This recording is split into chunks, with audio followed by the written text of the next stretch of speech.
IFM News. IFM News. IFM News. Lokal.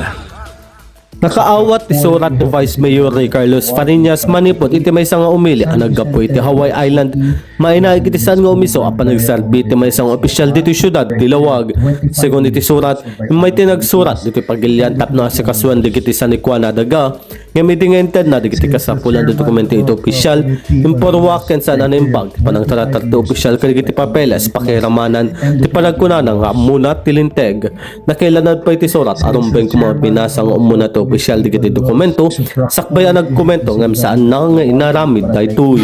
Adda na receive ko po nga letter no makita yo dito letter nga naala ka pocket agapot Hawaii. Nag-address actually kini po Mayor James Brian Alcida po nakatensyon na Honorable Vice Mayor kuna na ito yung DILG Officer Charis Garma. Kuna na ito Dear Sir, in behalf of my family, this is to inform you about our grievance to the Barangay Captain of Barangay 32B, La Paz, Lawag City, Melesio, Pinera. Tuwit, kuna na, jaklatay basbasa amin dito na po i-endorse ko lata dito to the Committee on Human Rights po at and good governance joint committee po yung human rights tipan ko lead committee kaputa kunana ito po iikot ko ito kunana ito dito mesa paragraph dito po this year April 10, 2026 we came to the Philippines again to settle things regarding our lot in the community. We made an appointment to meet with the obtain clearance from him so that we can secure fence permit. When we tried to present the papers that was prepared by geodetic engineer Malakas on his desk, he tossed and slid the paper away from him and raised his voice and uttered, "I know the law." So, perfect po at abogado.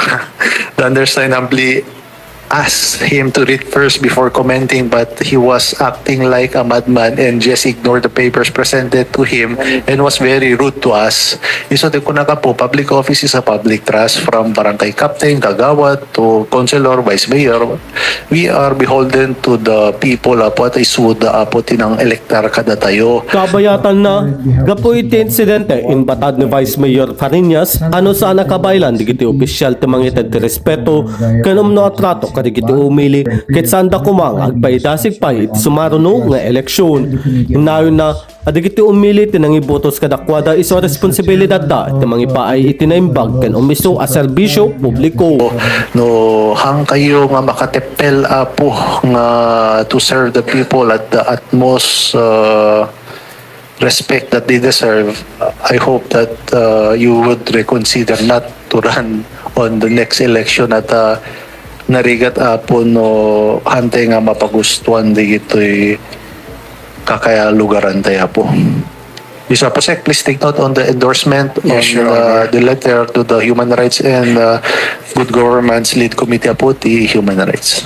In palagipay, iti Vice Mayor, iti kinapatay ti human rights ken good governance, iti panagserbi, iti publiko.